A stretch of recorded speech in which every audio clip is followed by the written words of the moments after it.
Welcome, everyone, to another episode of Slasher Scotty. I am your host, Scotty McCoy, and boy, do I have a surprise for all of you. I have on Zoom with me right now Maurice McCoy Jr. of no relation to me. I had to throw it out there. No relation to me, but I'm so glad to share my last name with him. Absolutely. Thank you for having me on Absolutely. your show tonight. Absolutely. I'm so glad to have you on. You are, if I'm not mistaken, the director and writer of the Multiverse of Jason, correct? Director, writer, and producer. That is correct. Awesome. Nice. So I'm so glad to do this interview. I will be honest, I haven't seen the movie because I've been extremely busy. I don't even, is it even out yet? The movie is not out yet. We Okay. are we are getting ready to film our Indiegogo pitch trailer Mhm. in late April. Okay, perfect. So I'm glad I was looking for it because I didn't get a chance to ask you if it was out, and I was looking for it. I'm like, I can't find it to watch it. I know it's a fan film, and it would be. I'm assuming it's going to be on YouTube. Um, Definitely be YouTube with some cool, awesome Indiegogo perks that we're gonna have throughout the process as well. But yes, we're looking for. I mean, our estimated time right now, we're looking to have this all done by September 2024. awesome. So is this going to be a short film or a feature? Oh no, it's gonna be a fun-filled, bloody, disgusting, horrific feature-length film. We're Nice. looking at about 90 minutes of runtime. Yeah. That's awesome. And I guess let's really talk about this. What is this movie going to be about, and where does it fit into the timeline of Friday the 13th? So where does the film takes place? So if you have seen um Peter Anthony's Friday the 13th Rose Blood, Yes, great movie. it starts, within the one particular scene where we are in the room with Rose and young Tina, Hmm. and Rose um conjures up where Michael comes into the room, and at that moment, Rose opens up like this portal dimension or a pocket dimension of multiple realities. Of there's been parallel universes with a Jason Voorhees being on each, being in each dimension. Hmm. So based off, from Rose's, open up the portal by bringing Michael in. They open up the whole Pandora's box of different universes where we have different versions of each iconic killer that we know and see in our reality. But in this reality, it's different Jasons, different Michaels, etc. etc. I won't talk about that part too far right now. Right. But yeah, so it basically happens. Starts off my film, from his film starts off in 1989. So Hmm. my film also starts off in 1989, but then we do a major time jump from 1989 to 2003, then 2023, which would be Okay. present day. Okay. So is Peter Anthony involved at all with the film? As much as he can, yeah. But as far as like directing or producing, I'm not sure yet. We haven't got into those logistics yet. But Okay. he's involved, just helping him promote or helping where he can right now. So doing any major things right now. Right. Absolutely. Peter Anthony, great, great guy. I had him on the show. His movie is amazing. I had a bunch of his cast on as well. He's really an amazing guy and a terrific director and filmmaker. Definitely, as I'm learning, not only am I just learning a lot from him, it's all of the other directors who paved the way before me. Rather if it was the Hollywood producers like Marcus Nipsel, Adam Marcus, Steve Mhm. Minner, and all those other directors, even the fan film directors like Peter Anthony, Jason Brooks, um, CJ Vecchio, who's working on a horror film right now Yep. called The Evil Three. Who else paved the way for me? Vincent DeSanti. Hmm. Then we have Jeremy Brooks, who was the original director from Avengers, and then Jason Brooks took over from Avengers 2. Hmm. Um, all this is all of those directors from the film franchise and then the fan film franchise Hmm. who paved the way for me. Like, you know what? If they can do it, so can I. This has not. This has been a dream for me to even direct a film since I was a tad. So I was a little kid. So I'm like, you know what? since I did, well, I started off as an actor. That's how I started off. Mm-hmm. So from being in front of the camera, not having too much good experience in front of the camera, due to the directors that I worked with, I'm like, let me go in my own direction as I get older, and try to branch off on my own and see what I can do on my own. So in doing so, the schools that I went to, I did not have that proper education, film education. Mm-hmm. So I've been studying solo. I've been studying from different indie artists and different indie directors, and of course the filmmaker's guide for the dummies book, of course. So so I'm mainly like self-taught, also helped out along the way, and I'm actually Awesome. still learning from directors who's on my project right now. That's awesome. So what made you decide to do not just a fan film, but also like to take off kind of where that part of Peter Anthony's Roseblood ended up taking place? Like, what made you decide to do this type of film? So what really inspired me after I had seen Roseblood, I watched it like 3 times before I reached out to him. Mm-hmm. And I was like, it was just one moment in your film that intrigued me. Like, how did Rose conjure up Michael into Jason's reality? Mm-hmm. Where did Michael come from? How did Rose have her powers? Where did Rose come from? Because Mm-hmm. we know about Tina, but Rose is a whole new character that he had brought in. Mm-hmm. So I tried to play with this in my head. I talked about it with him for a little bit about what my hopes and my dreams were, since he has Rose. And how can I twist that a little bit to play with my reality? So in the back of my mind, by thinking about his film, it made me go back to thinking about Marvel and DC. Okay. How they both introduce the multiverse in both franchise. How we did the Crisis on Infinite Earths with DC, and then the Doctor Strange Multiverse of Madness. Mm-hmm. So I'm like, you know what? This multiverse idea is like it's speaking to me. So I'm like, there goes part of my title, multiverse. Nice. And then I'm thinking, let's add a Marvel / DC feel to it with different dimensions of the same character. So I'm like, you know what? Mm-hmm. Let's do a horror spin. Let's do Multiverse of Jason. Mm-hmm. So that's how I came into about, with my film title, Multiverse of Jason, because I want to see what it's like to have different variants, because as they call it in Marvel, variants. Like due to Loki, we have a variant Loki. What? We have a female Loki. We have all these other Lokis. Now I'm not gonna lie, like I know I'm a Marvel fan, but I have not read any of the Thor or Asgardian or Loki comics.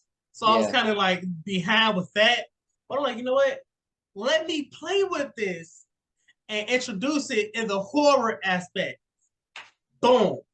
Nice. That's how I got the whole idea with the multiverse part. And I'm like, I'm going to take it, I'm going to run with it. And I want to see what I can do by bringing not one, not two, but 3 versions of Jason into the same film.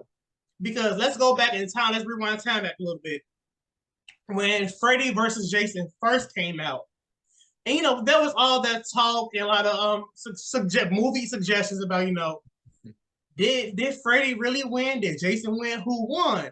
Oh, you know what? Let's see if we can get like a Michael versus Jason, a Freddy versus Jason part 2, a Freddy versus Chucky. I'm saying Freddy versus Chucky or Jason versus Chucky. What is that? But I'm like, I heard somebody say, what if somebody ever did like a Jason versus Jason?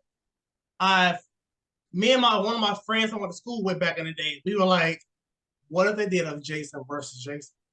Mm-hmm. And as I was thinking about my film, my friend who are what are we like? Damn, they're 20-year friends at this point. Damn, not my brother. I can say he's like my brother now. He brought it back to my attention. He said, "Yo, Maurice, remember what we talked about in grade school about movies and stuff? And you working on a movie, dude? What if you did like a Jason versus Jason?" Nice. Boom. Hello. Ringing my bells. Multiverse of Jason. My film, we have a Jason versus Jason. And it also pays homage to the earlier iteration where the director Trent Duncan, where he had all of those horror icon killers going against each other. I'm like, Trent Duncan was smart for that one. I like that one. But I don't want to go like, specifically in that direction just yet. I want to focus on a versus. So I'm doing that with the multiverse of Jason. Nice. I would love to see like in forms of a Jason versus Jason, to see Jason from part 3 versus Jason from part 4, or like for the human forms, or a Jason of part 6 versus a Jason of part 7 of the undead zombie by Jason. So okay, so you ready for a little surprise, Scott? Since you said since you haven't caught up on anything yet. So I'm gonna fill you in real quick. So my film, it deals with part 4 Jason. Really more so really part 3 Jason. And then we deal with New Blood Jason. Okay. So from dealing with part 3 Jason and then New Blood Jason, I am introducing a brand new iteration of never before seen on screen Jason, the NES Retro Jason. Wow. We've seen him in gameplay. We've seen him in fan art. Tom Savini really wanted to bring him to life, but they're not doing any current, modern, Friday the 13th films where they can bring another Jason in. They're doing they're doing what's that? Peacock. They're doing the prequel series. Yeah. So for me right now, what I really want to focus on is bringing retro Jason to life in my film. Like I said, I know. That is awesome. That would be so cool. And I might be in the minority, but I love the NES Friday the 13th game.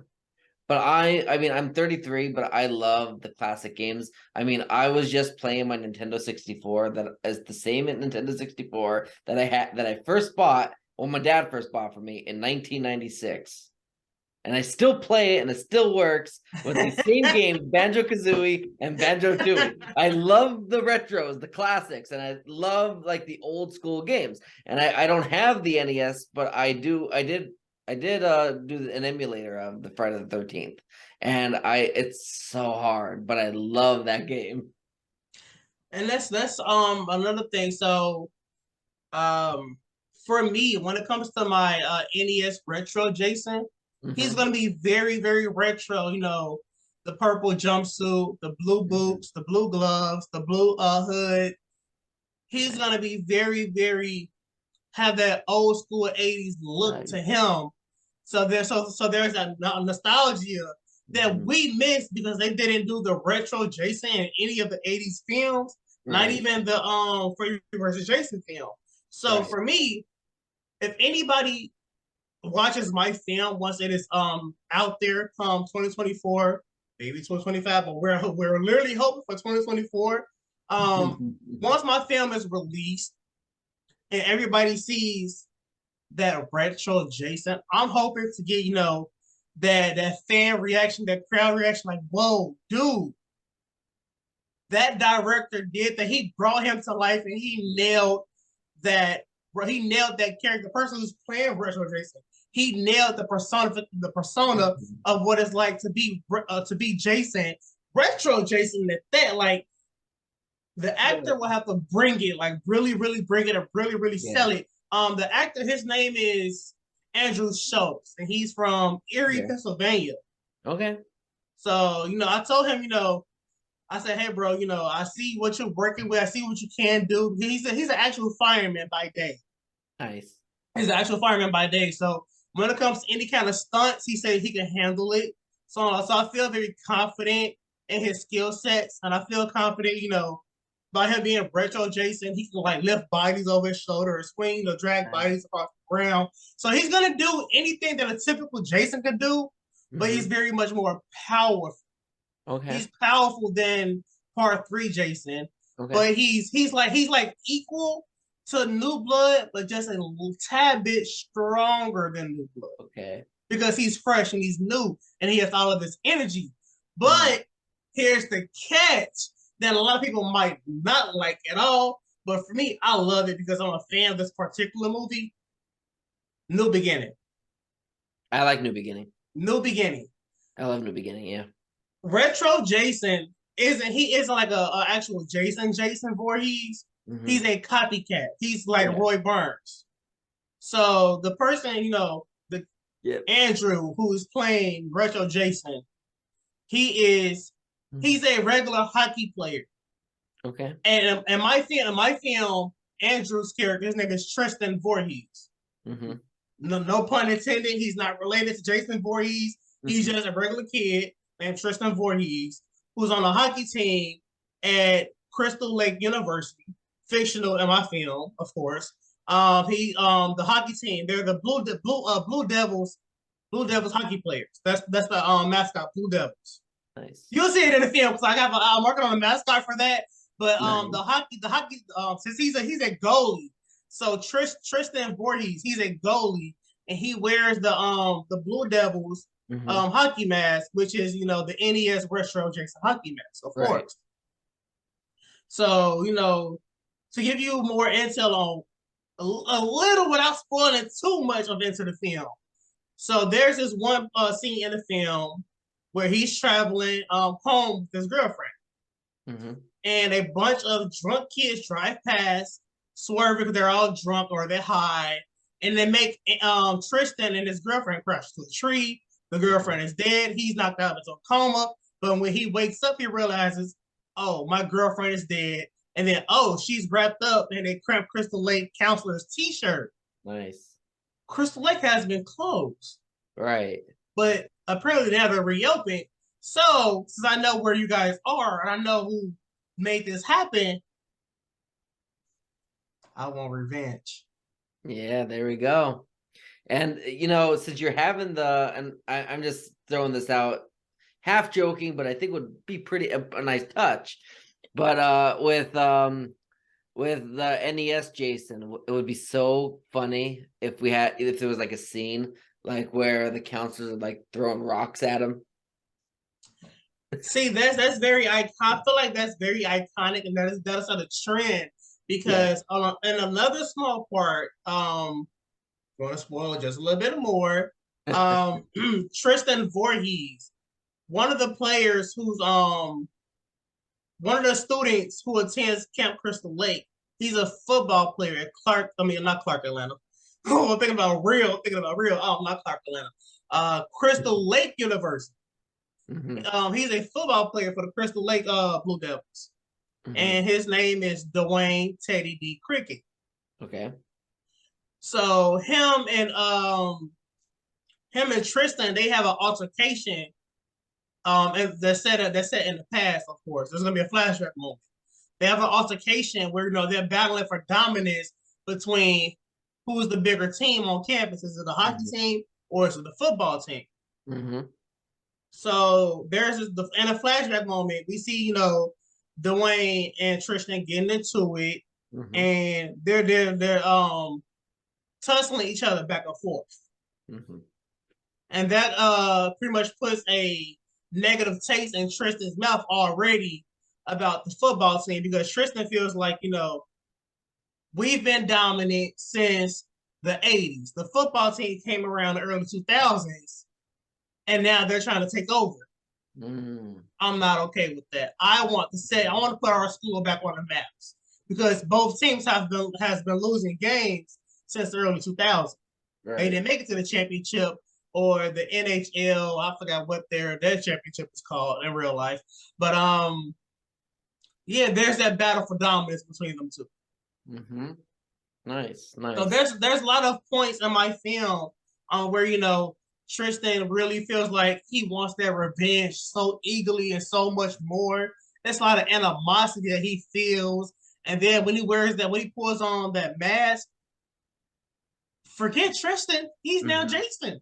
Yeah. It's straight rage, straight kill mode. Nice. That sounds really cool. I can't wait to see this.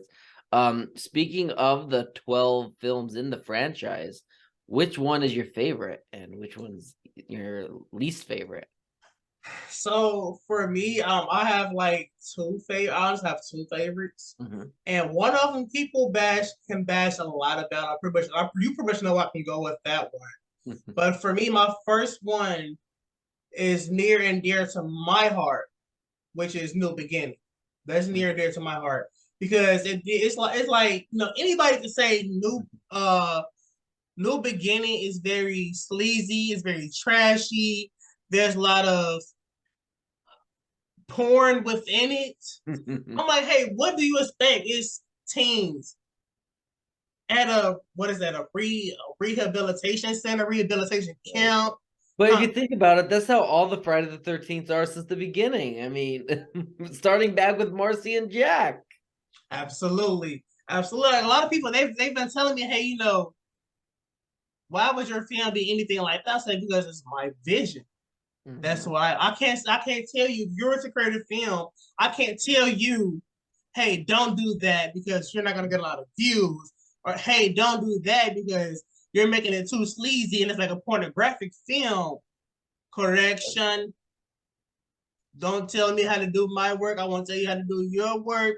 Yeah. This is my vision. This is my love letter to Jason Voorhees. My love letter to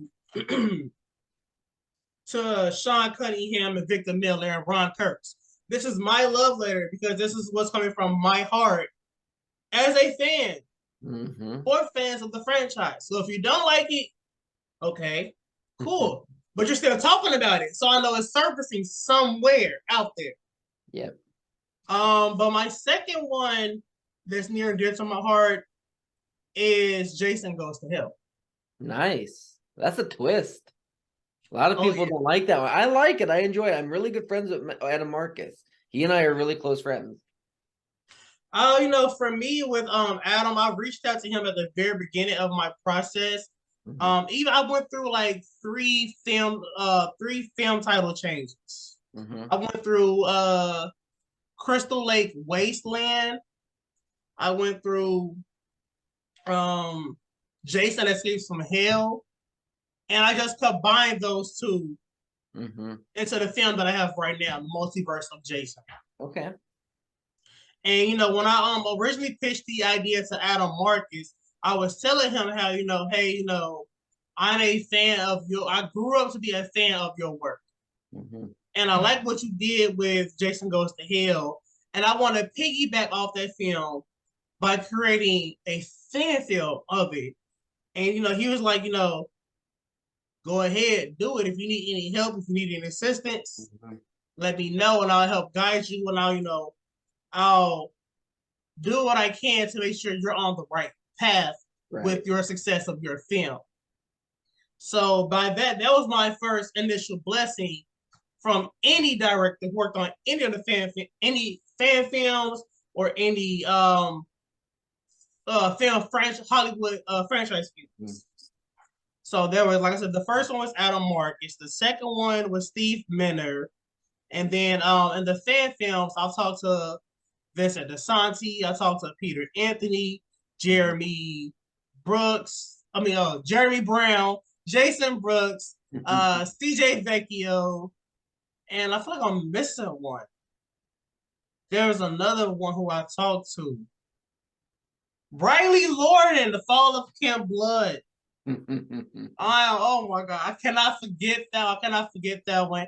And I cannot forget James Grimm from My Special Boy. Nice. So by talking to all of those directors, it made me feel more confident in my ability to do what I need to do and making my vision come to life. Because not only is this like a groundbreaking experience for me, this is also opening up Pandora's box on what I can do, even by being a man who did not go to school for this at all. Yeah. So even if I was to go back to school right after I do this film, here's my art. Yeah. Here's my art. Exactly. You guys want to see it? Let this be my resume, but let this be my letter to get into your school. Absolutely. This is what I did on my own. Absolutely. With help. Exactly. I had Adam Marcus on the show. He was my third ever interview I've done way back in 2016, 2017-ish. And he's going to be coming back on to talk about Hearts of Darkness this year. So when is that coming out? I keep hearing about that. I'm not sure exactly, but when he gets a date, he's going to reach out to me and we're going to set up an interview. I actually interviewed Catherine Atwood last summer, who played Alexis, one of the cameos that got slashed. I interviewed her about Jason Goes to Hell, Word. and she surprised me. Her and Adam surprised me because Adam made a brief cameo in before he had to head out to some party, a Hollywood party or something. He Yeah, wasn't that sounds stopping to like say him. hi. Yeah, so that was super cool. And I interviewed Michael B. Silver from Jason Goes to Hell. I interviewed Julie Michaels, who was the girl at the beginning of the movie. Okay. Yep, I interviewed her. Who else did they interview? Oh, I interviewed Stephen Williams, Creighton Duke himself. Yo, okay, Yeah. so you're talking about Stephen Williams, like, okay, I'm sorry, that would honestly make my day. Like, I know I think he's retired right now, He is. but if I can, Yeah. I reached out to his agent, and his agent gave me his cell number or his email, and he gave me his cell number, and we texted a few, like, to set up a date and time and that. And of course, I had on Rusty Schwimmer as well, Joey B.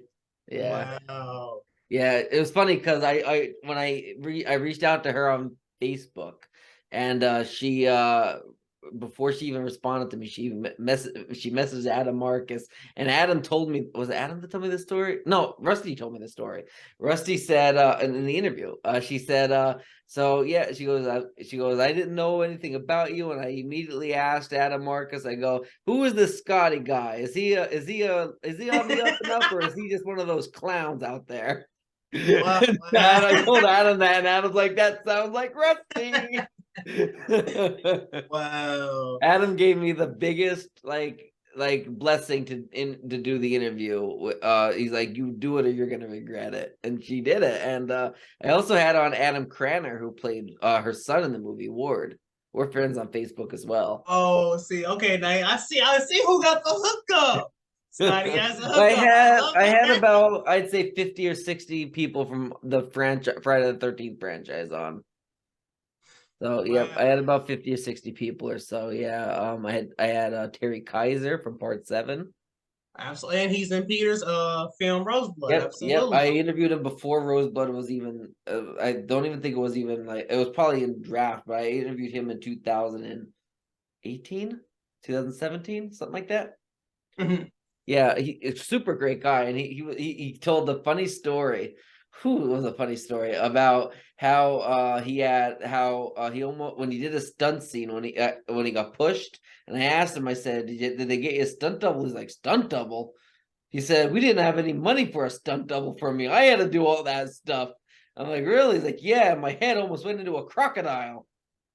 Because on set they were filming in a swamp. He said they had a crocodile wrangler and a rattlesnake wrangler on set, and he said his Yeah. head almost went into a crocodile's mouth because when he got pushed, I guess the crocodile was there, and the guy that was the wranglers, they were old and slow, and it took Oh wow. him. So yeah,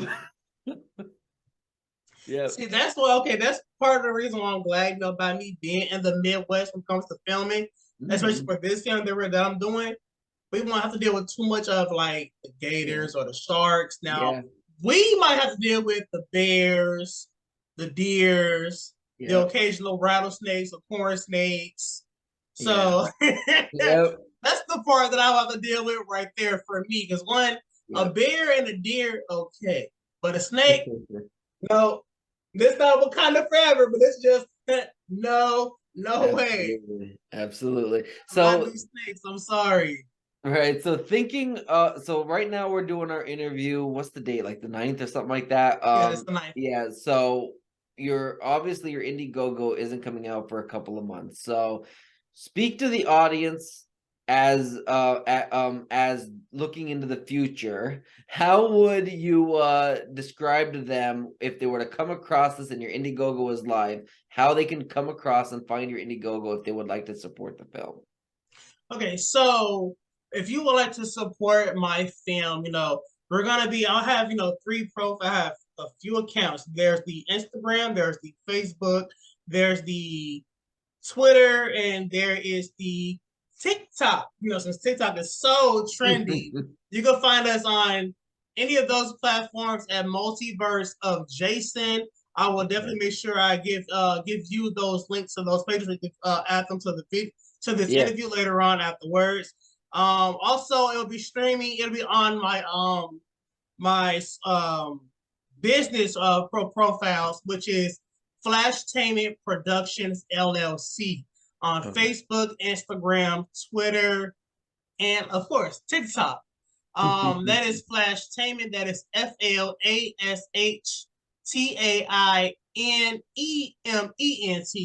The E in the middle of Flashtainment is capitalized, but still doesn't matter how you put it in. We're in the search bar. It is still Flashtainment Productions LLC. I do have my LLC for my business part.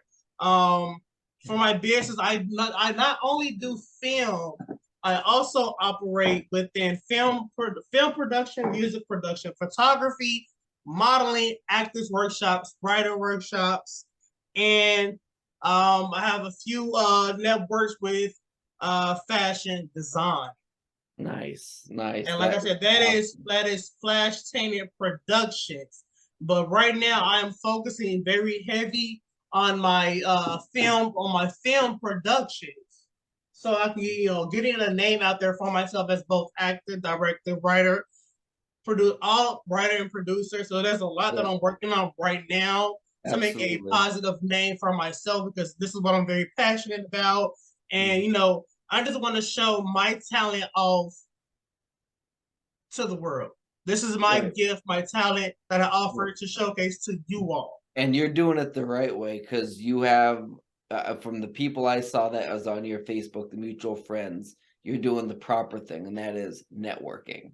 Meeting people in the industry, meeting people, that are indie filmmakers, indie producers, indie actors, indie supporters, and indie promoters. You're meeting all of these people that and networking to get the name out there, and that's the best you can do. Like my channel started as a very small thing, and now we're really rising.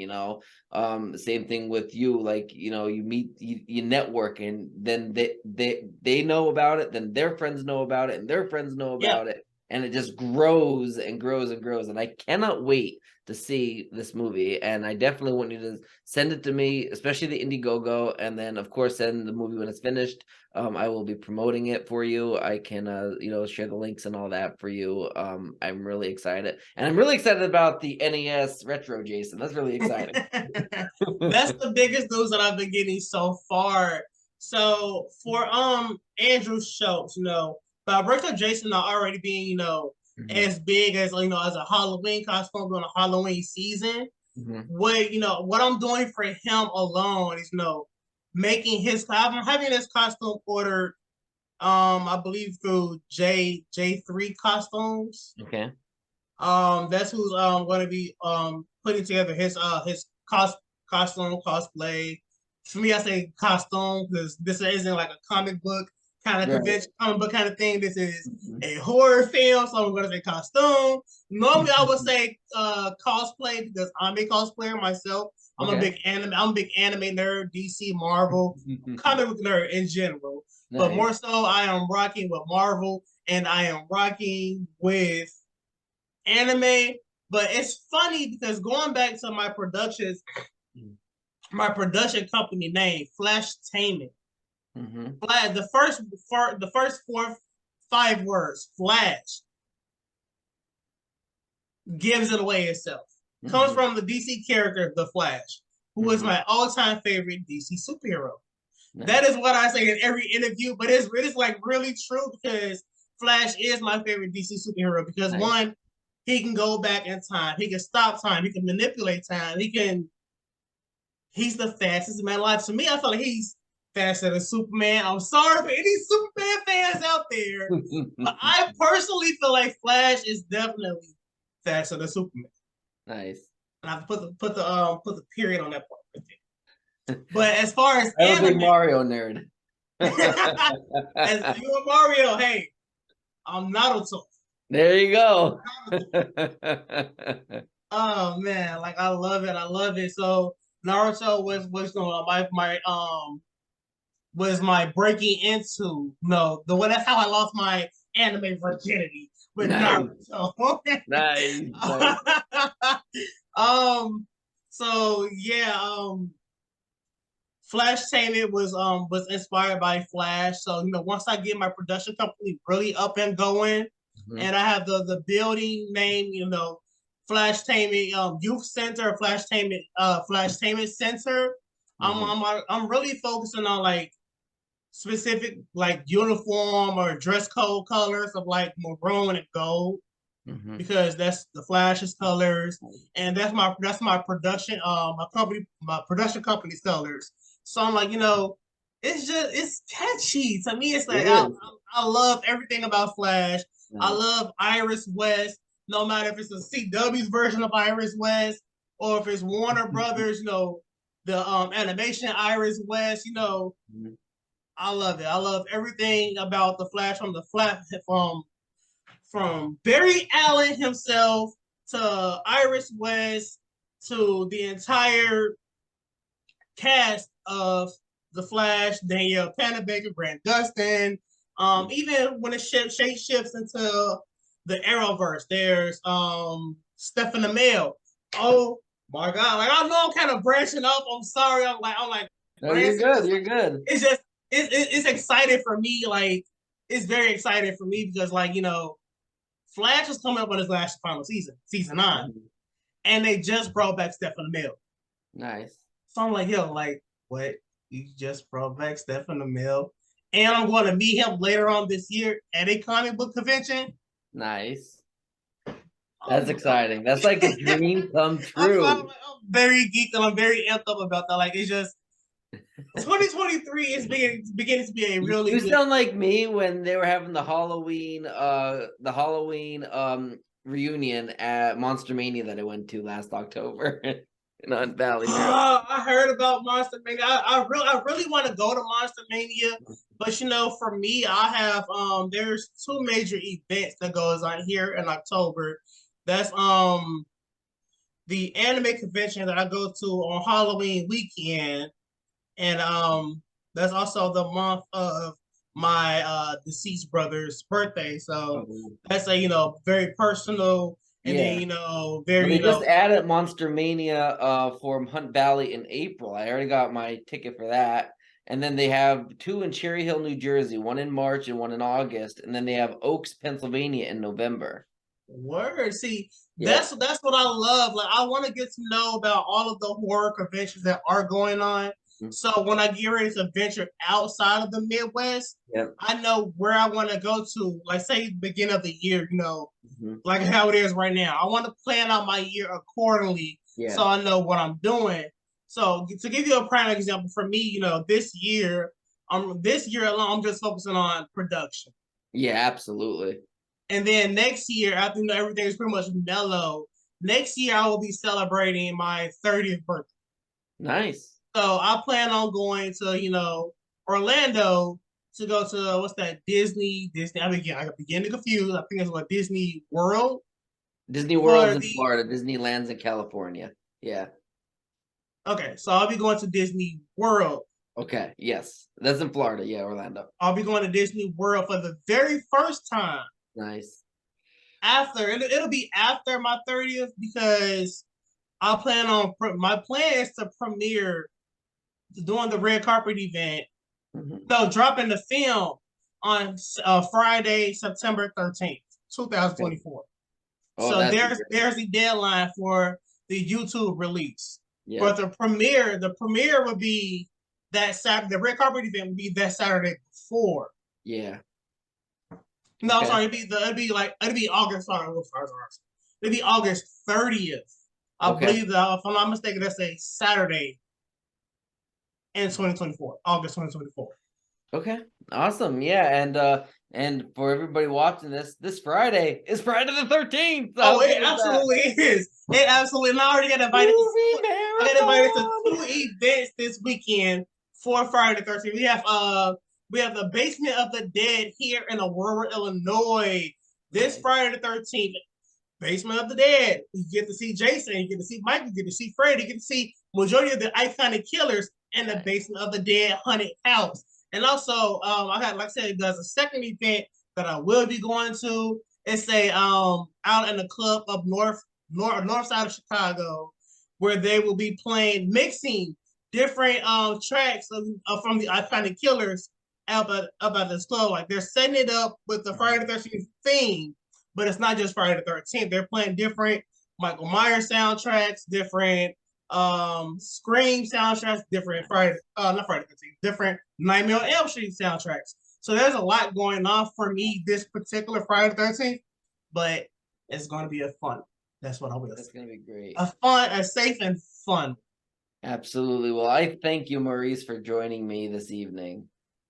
Yes, sir. As always, Absolutely. this is just the first of many to come. Because of course, like I want to do a follow-up with you, whether if it's like during production or if it's during post-production.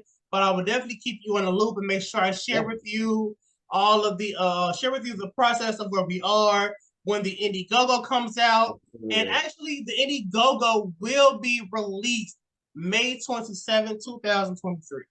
I am having a gala fundraiser here in Chicago, Illinois, that we will kick off the Indiegogo release on that particular day. Awesome. Sounds great. And I'll have you back on the show when you are getting closer to release and we can promote. Yes, sir. There's nothing that you can do for promote, whether it's just share, it's just a click away. Absolutely. And before I let you go, just to let everybody know, if you're watching this on YouTube, make sure to slash that subscribe button. And of course, like, comment, share on social media. And if you're listening on the audio only platforms, which is Apple Podcasts, Google Podcasts, Spotify, and all the other podcasting platforms, make sure to rate, comment, and share as well on social media. I am starting tomorrow at 9 a.m. or when this is uploaded today at 9 a.m. I will be I am uploading all of my interviews in alphabetical order. So this one won't be uploaded until we get to the ends, but in alphabetical order on Facebook. And the reason why is because I am monetized on Facebook finally. Congratulations! So if you are watching any of my videos on Facebook, give me a star. And if you give me a star, that brings money to keep the channel afloat and alive. So that's really exciting. And of course, I'm on Cameo as well. So I will do any video you want within reason. So make sure to if you want a happy birthday shout out, an anniversary shout out, hey, maybe your girlfriend or boyfriend, isn't really doing it for you anymore and you want to break up with them, I'll deliver the news if you need me to. Just book me, right? Just book me. And I will even take a pie in the face. I'll drink hot sauce, whatever it is. Just book me and I'll make sure to do it within reason.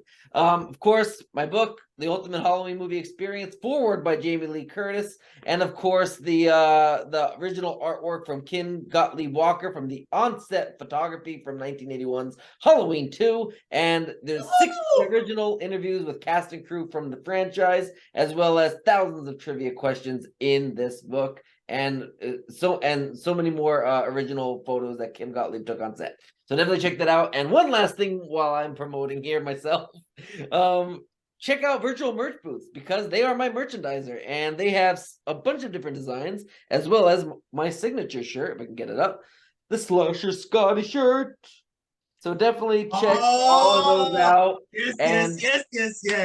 And then of course check out Flash. Oh my god, if I get that right, Flashtainment, right?